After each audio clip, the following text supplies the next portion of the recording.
Isso. É o que eu vou fazer. Estou gravando a mensagem ali no YouTube e vou postá-la, né? Gravar no celular e postar no YouTube. Mas a ideia é colocar a TV aqui do lado no YouTube, enquanto transmite aqui também pelo celular no YouTube, que aí quem está com criança ou quando encher o salão, a gente ganha mais espaço ali, né? E aí dá para assistir o culto aqui e dá para assistir ali do lado no YouTube. Vamos ver quando o YouTube vai liberar no celular. Já atingimos os 1000, mas o menino está me explicando hoje, pastor, isso leva alguns dias aí para o YouTube liberar a transmissão ao vivo pelo celular. Então logo libere a transmissão ao vivo pelo celular, vai estar transmitindo aqui e está passando na TV ali do lado também. Amém? Amém. Vamos orar para que o YouTube libere logo e a gente ganhe o salão do lado, não fica ali ocioso, não é uma boa ideia?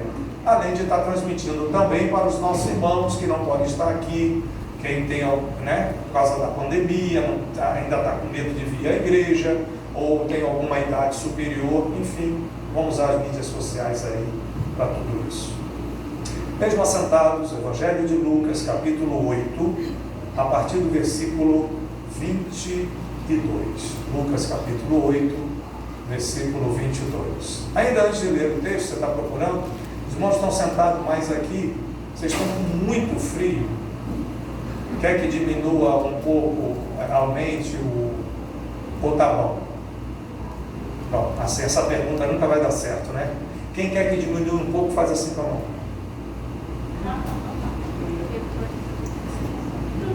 Meus irmãos, eles aqui do meio estão muito frio. O que a gente pode providenciar depois no futuro é a paleta ficar mais fixa no chão, ali, ao invés dela ficar fazendo assim, ó, ela ficar fixa ali. Nós podem até ver isso hoje. Sobe mais uns 2 graus aí, por favor, irmão Cláudio. Eu estava de olho nesse rapaz aqui que chega assim. Tem alguém aí na sua frente? Troca, se você tiver com muito frio e quiser ficar ali, você escapa do frio, porque me deu pena do irmão. Tá legal? Então vamos lá. Lucas capítulo 8, versículo 22. O que nós vamos pregar essa noite é a base da nossa fé, é a base do cristianismo. Se isso que nós vamos analisar aqui na palavra de Deus essa noite for tirado, acabou a igreja, acabou o cristianismo, simplesmente a salvação que a gente acredita ter por Jesus, ela deixará de existir. Repito, a base da nossa fé está fundamentada no que nós vamos ler e examinar nesse texto aqui, em que Jesus neutraliza, em que Jesus apazigua a tempestade. Diz assim, ora, foi lido inclusive, pedi ao evangelista Gerson que lesse no início do culto esse texto. Mas vamos ler de novo, depois voltamos explicando. Ora, aconteceu certo dia que Jesus entrou num barco com seus discípulos e disse-lhes, passemos para a outra margem do lago, vamos para o outro lado. Entraram no barco e partiram. Enquanto navegavam, Jesus, cansado, adormeceu. Desceu uma tempestade de vento sobre o lago, e o barco se enchia de água, de sorte, a minha versão engraçada diz perigavam, de sorte que corriam perigo. 24. Chegando-se a Jesus, o despertaram dizendo, mestre, estamos morrendo, estamos perecendo. Ele, Jesus, levantando-se, repreendeu o vento e a fúria da água, e cessaram, e fez-se bonança, acabou a tempestade, ficou tudo calmo. Então Jesus lhes perguntou, onde está a vossa fé? E eles, cheios de medo, admiraram-se, dizendo uns aos outros, quem, pois, é este, que até aos ventos e a água manda, e lhe obedecem? Bíblia aberta aí, olhe para cá, por favor. A base do cristianismo, a base da fé cristã, a base da nossa fé, é que nós acreditamos que Jesus, o Cristo, ele é homem e ele é Deus ao mesmo tempo. Não há um fundador de religião na história da humanidade que possa ser a essa pessoa atribuído tal coisa. Só Jesus é homem e Deus ao mesmo tempo. O Buda foi apenas um homem, os restos mortais dele estão enterrados até hoje. Maomé, o grande fundador do islamismo, morreu e a ossada foi enterrada, e a ossada está lá, onde acharam, e todo mundo viu que morreu, e morreu mesmo, e nunca ressuscitou.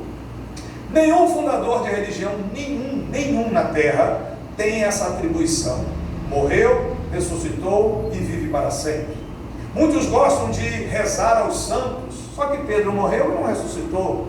Maria teve Jesus ainda sendo virgem, é verdade, mas Maria morreu, mas não ressuscitou, continua morta, ela não ressuscitou. Não há um registro na Bíblia que Maria ressuscitou, não há um registro em lugar nenhum que essa mulher ascendeu aos céus. Não existe prova nenhuma bíblica e nem arqueológica sobre isso. Entretanto, sobre Jesus Cristo existem provas na história e na arqueologia que há 2000 anos atrás passou por essa terra um tal de Jesus de Nazaré.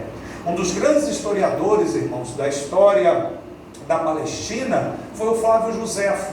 E nos escritos de Flávio Joséfo estão escritos que houve um homem chamado Jesus de Nazaré.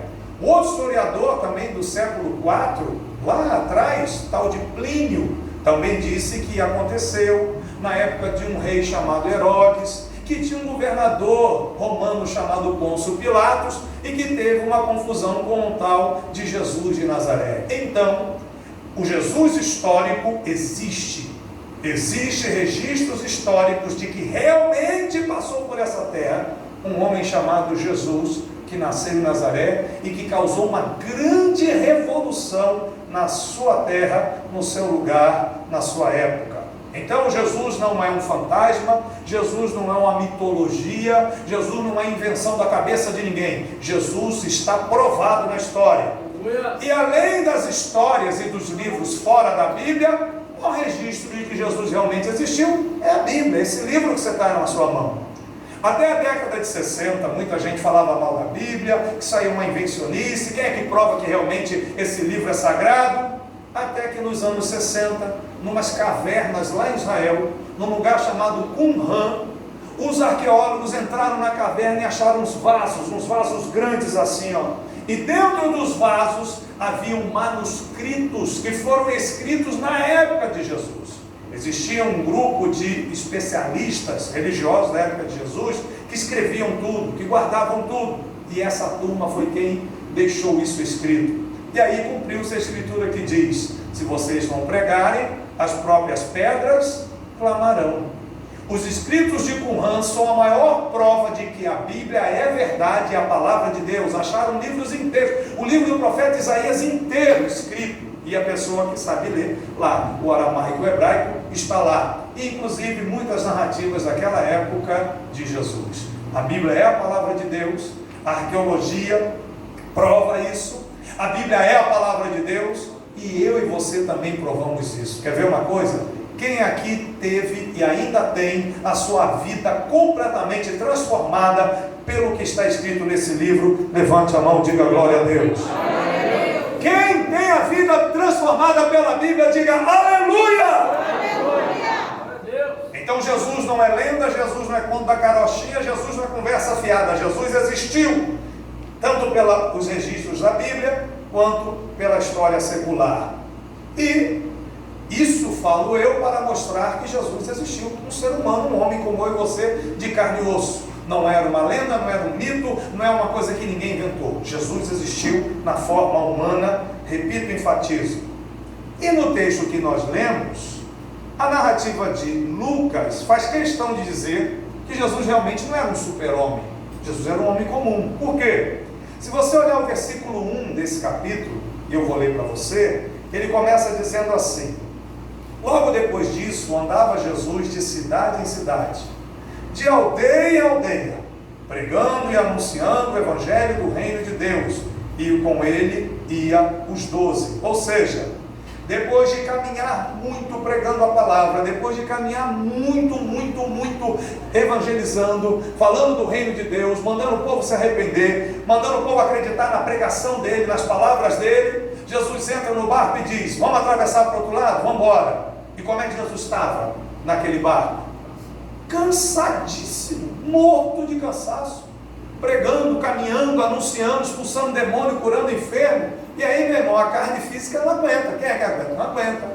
Vamos passar para o outro lado? Vamos. Entraram no barquinho. Jesus viu facilidade ali na proa, devia ter alguma coisinha bem maciazinha. E ele, tá bom, enquanto a gente atravessa, eu vou, como diz na terra do Gerson lá, vou tirar uma madorna. Pronto. Deitou a cabeça lá e foi dormir. Isso mostra, repito, irmãos, que Jesus é humano. Jesus não veio como um Superman. Jesus nasceu com carne e osso como eu e você. Jesus tinha fome, Jesus tinha sede, Jesus tinha sono, Jesus tinha cansaço, normalmente como eu e você.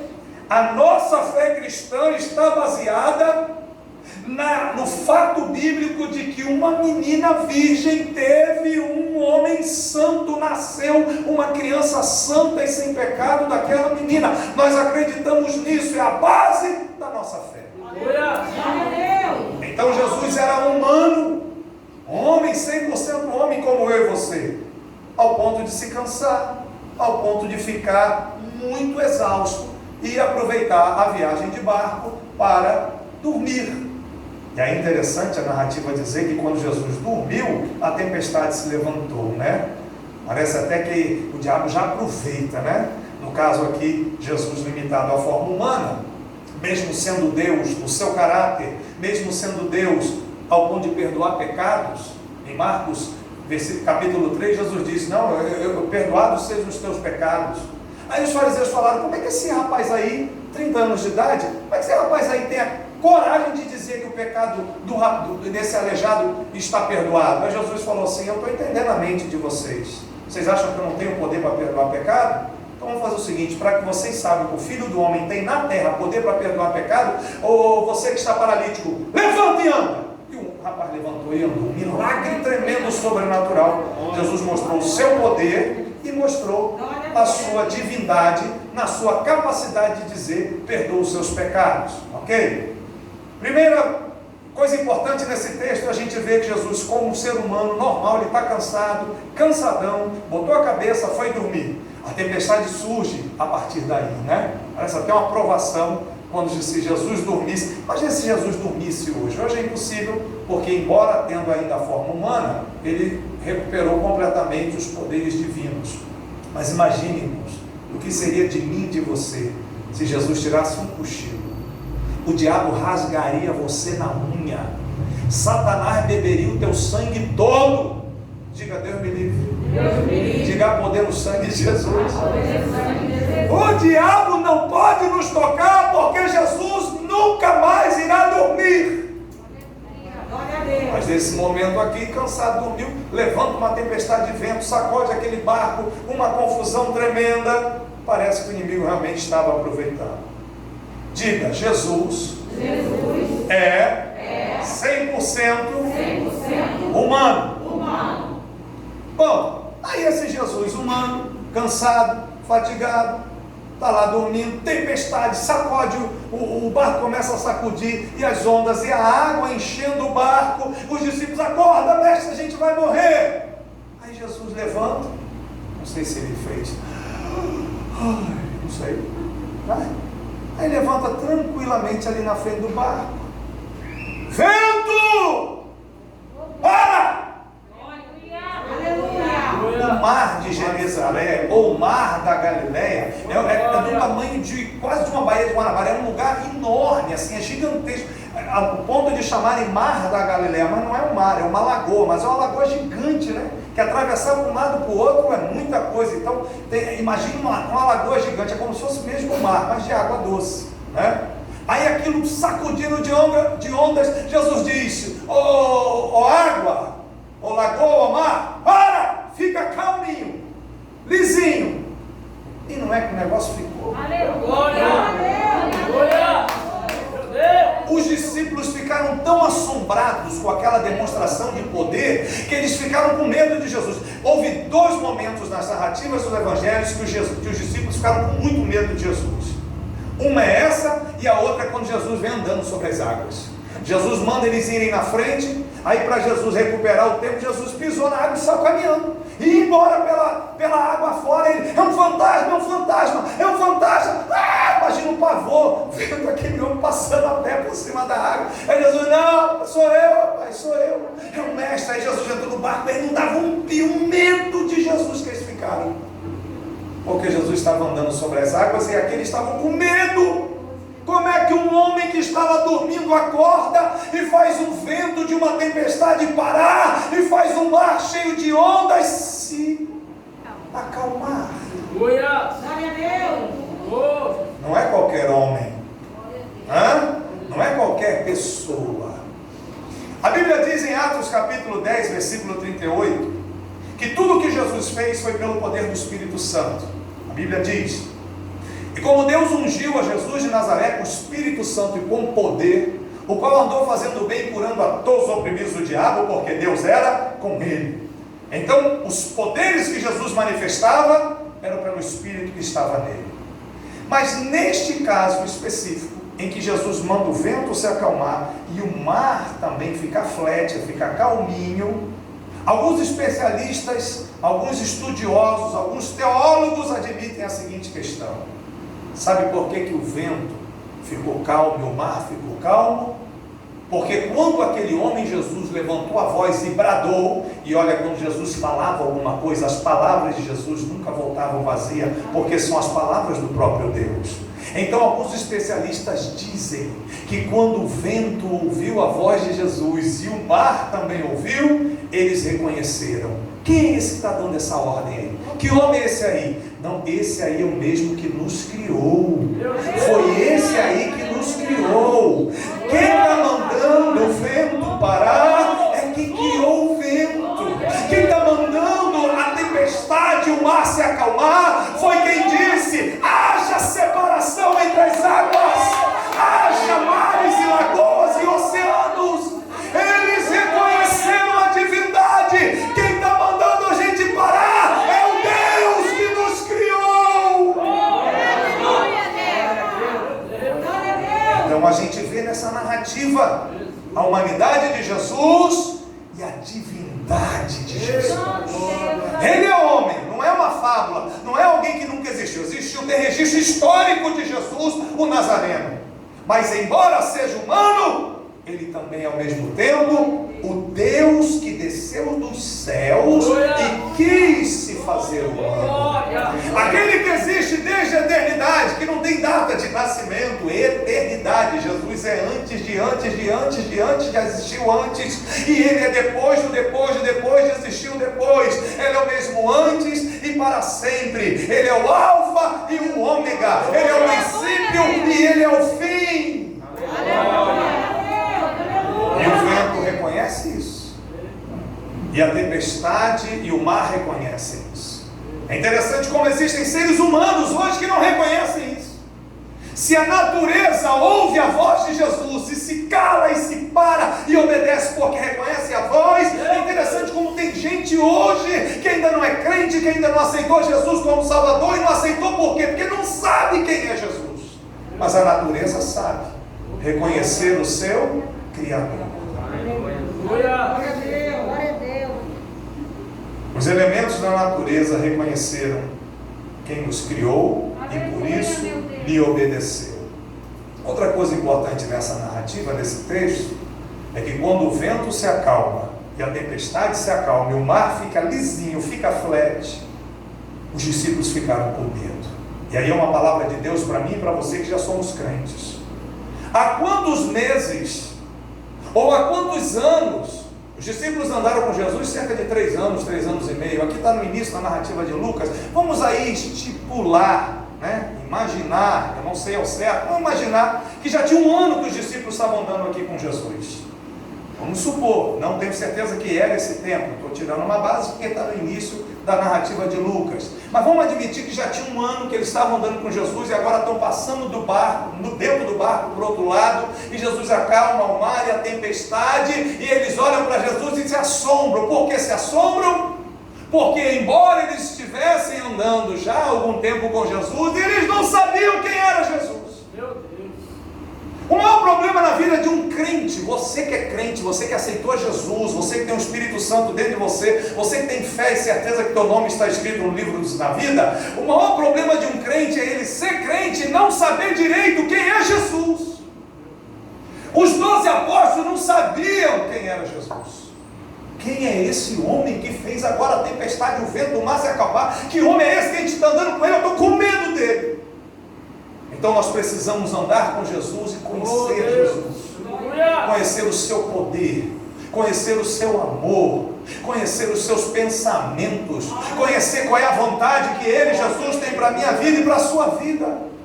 Tanto é que Jesus diz para ele: onde é que está a fé de vocês? Cadê a confiança de vocês? Quer dizer, eu estou aqui no barco com vocês, se levanta uma tempestade, vocês já ficam com medo, vão morrer, não vão morrer não, eu estou aqui, diz o Senhor, eu estou na tua vida, eu estou no teu barco, você não vai morrer, a não ser que eu permita. Quem aqui de verdade acredita que Jesus está presente no barquinho da sua vida? Quem acredita, diga glória a Deus. Segura a mão levantada. Se você acredita que Jesus está no teu barquinho, não tenha medo, não tenha medo, não tenha medo de bruxaria, feitiçaria, olho grande, inveja, praga rogada, palavrão. Segura a mão e recebe. Não tenha medo de olho grande, de inveja, de palavra contrária. Não tenha medo de Satanás, de demônio. Não tenha medo de oferenda na encruzilhada, no beco sem saída, na praia, na mata virgem. Não tenha medo de coronavírus, não tenha medo de sarampo, não tenha medo de câncer, não tenha medo de infarto, não tenha medo de nada. Se Jesus está aí no teu barquinho, Ele te garante vitória, Ele te garante vida, Ele te garante a poder, Ele te garante autoridade, Ele te garante vitória, vitória, vitória. Receba a vitória essa noite, receba a tua vitória, receba o teu livramento, receba a tua saúde. Aquele que está no teu barquinho essa noite está dizendo: chega, chega vento, chega tempestade, vira a bonança, vira a vitória, dias melhores, dias melhores. Quantos recebem e glorificam ao Senhor? Jesus chama a atenção dos discípulos: que pouca fé é essa de vocês? Eu estou aqui, eu estou no barquinho, vocês não vão morrer. Até que ponto você conhece Jesus como Ele é, na verdade que Ele é? Quanto mais você ler a Bíblia, é o que a gente está ministrando aqui às quartas-feiras, mais você conhece Jesus da forma racional, inteligente, lendo, estudando a palavra. Quanto mais você ora e jejua, mais você conhece Jesus no sentimento, na emoção, na intuição, naquela percepção sentimental e espiritual de quem Ele é. Pela Bíblia, razão; pela oração, emoção; pela Bíblia, a lógica; pela oração, o sentimento. Orar e ler a Bíblia faz você conhecer Jesus como Ele é. Agora, se você nem orar e nem ler a Bíblia, provavelmente você está seguindo um Jesus que não existe, uma invencionice da sua cabeça. Muito parecido com a situação dos discípulos aqui nessa narrativa. Ficaram atemorizados, admirados, andando tanto tempo com Jesus e não sabiam que Jesus tinha o poder de acalmar o vento e a tempestade. Eu insisto, quem aqui essa noite, ou os que estão nos vendo pela página no Facebook da ADM Fonte de Águas Vivas, ou os que estão nos vendo pelo YouTube, isso será postado, quem de verdade aqui acredita que Jesus tem o poder de fazer a tempestade e o mar se acalmarem, diga aleluia.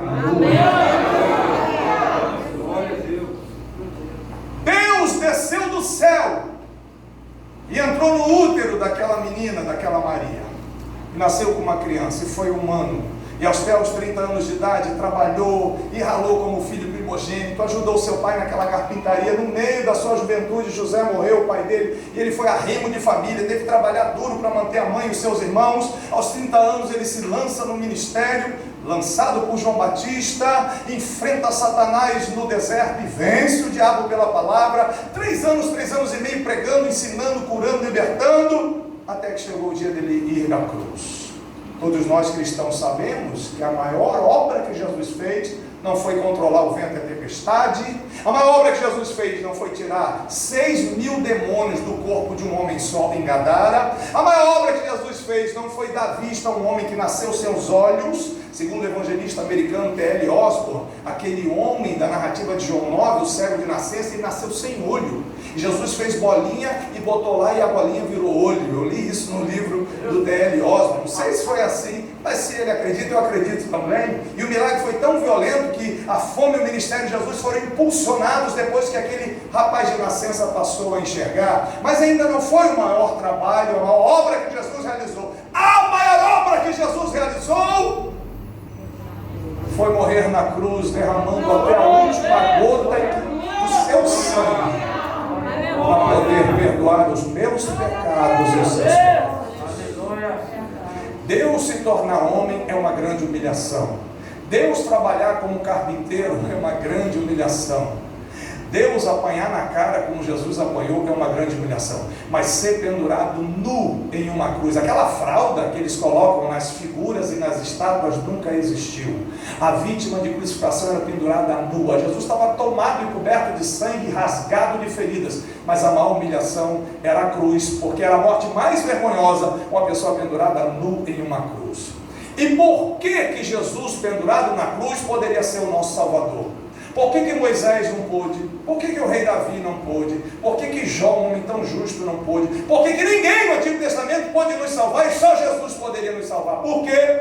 Porque Jesus era o único homem perfeito, sem pecado, sem dolo, sem erros. Jesus nunca pecou por palavra, Jesus nunca pecou por pensamentos, Jesus nunca pecou por ação. Um homem de 33 anos de idade aproximadamente vai à cruz 100% puro, 100% santo, 100% sem pecado.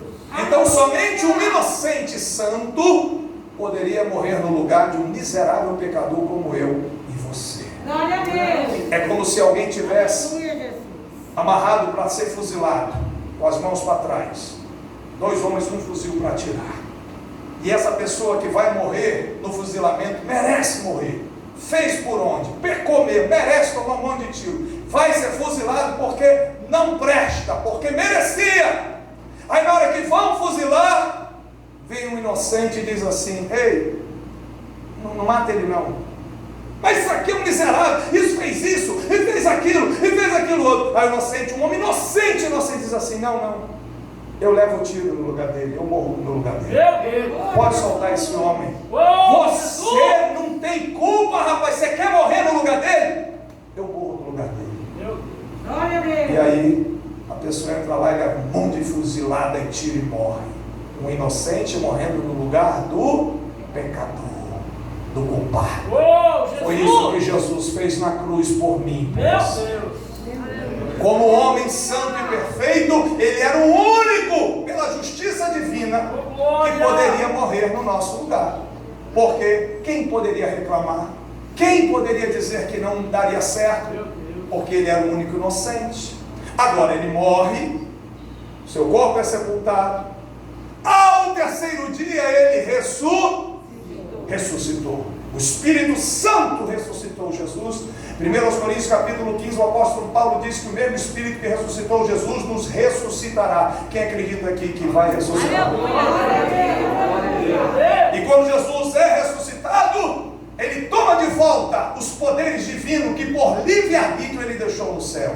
Onipotência, onipresença, onisciência e imensidade. Ele deixou super poderes lá. Jesus na terra era homem? Era. No caráter, na santidade, na nobreza de sentimentos.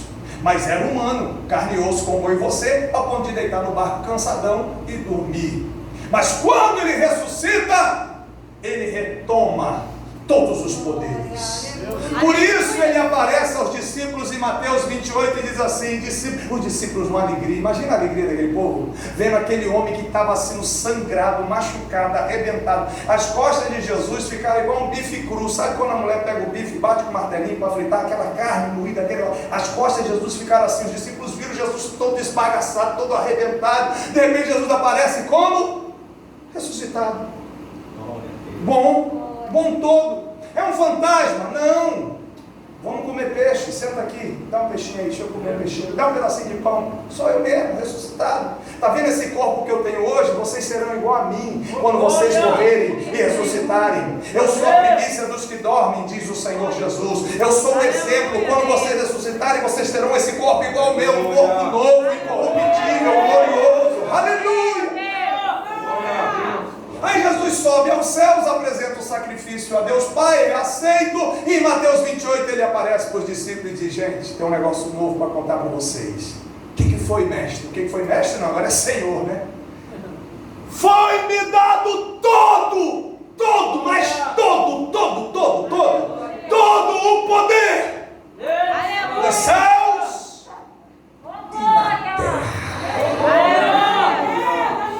Até Jesus dizer isso, quem é que mandava na terra? Satanás. O diabo tomou o poder de Adão e Eva. Quando Adão e Eva pecaram, o diabo tomou. E o príncipe desse mundo passou a ser Satanás. Quem mandava aqui era o diabo. Quando Jesus, antes de morrer, ele está para ser preso, ele diz assim: vamos embora logo, gente, porque o príncipe desse mundo se aproxima e não tem nada a ver comigo. Então Jesus até fala do poder que o diabo tinha. Mas quando Jesus ressuscita, ele cumpre Gênesis 3:15. Ele pisa na cabeça da serpente. E quem é que manda agora no universo e no planeta Terra? Quem é o dono de tudo? Quem é o chefe? Quem é o patrão? Quem é que está dando ordens? Quem é que manda aqui no universo? Qual é o nome dele? Qual é o nome dele? Qual é o nome dele, igreja? Quantos podem glorificar esse Deus?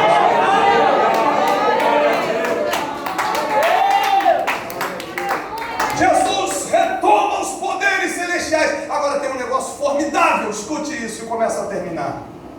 Quando Paulo escreve a Timóteo, primeira carta de Paulo a Timóteo, capítulo 2, versículo 5, ele diz assim: Timóteo, porque há um só Deus e um só mediador, advogado, sacerdote, quem faz o meio de campo, quem é que ouve a gente aqui e leva para papai do céu. Só existe um mediador entre Deus e os homens. Quem é esse apóstolo Paulo que faz essa mediação, que troca essa ideia, que me ouve e leva para o Pai? Só existe um mediador entre Deus e os homens. Aí a Bíblia diz, o apóstolo Paulo, o Espírito Santo mandou Paulo escrever: Jesus Cristo, homem! Homem! Ué, mas Jesus no céu hoje é homem? Sim. A maior maravilha do mundo espiritual é que aquele Jesus, antes de nascer na terra por Maria e se tornar humano, ele tinha uma forma. Mas quando Jesus nasce, assume a forma humana, vive até os 33 anos, morre e ressuscita, quem é Jesus hoje no céu? O mesmo Jesus que Pedro viu, que João viu, que Paulo viu, que Tomé duvidou, mas depois viu. Jesus absorveu a forma humana. Quer ver que coisa fantástica, extraordinária? A gente sabe que Deus são três pessoas. Quais são? Pai, Filho e Espírito Santo. Como é que a gente imagina Deus Pai? E aí um monte de pinturas italianas da idolatria pagã europeia bota Deus como um velho barbudo sentado numa nuvem. Isso é uma besteira. É a figura dos Zeus que os gregos acreditavam. Como é que é a forma de Deus Pai? Você fecha o olho e tenta imaginar quem é Deus Pai. Quem é Deus Pai? Não sabemos. Jesus disse que Deus é Espírito. Importa que os que o adorem em espírito e em... Qual é a forma de Deus Pai? A gente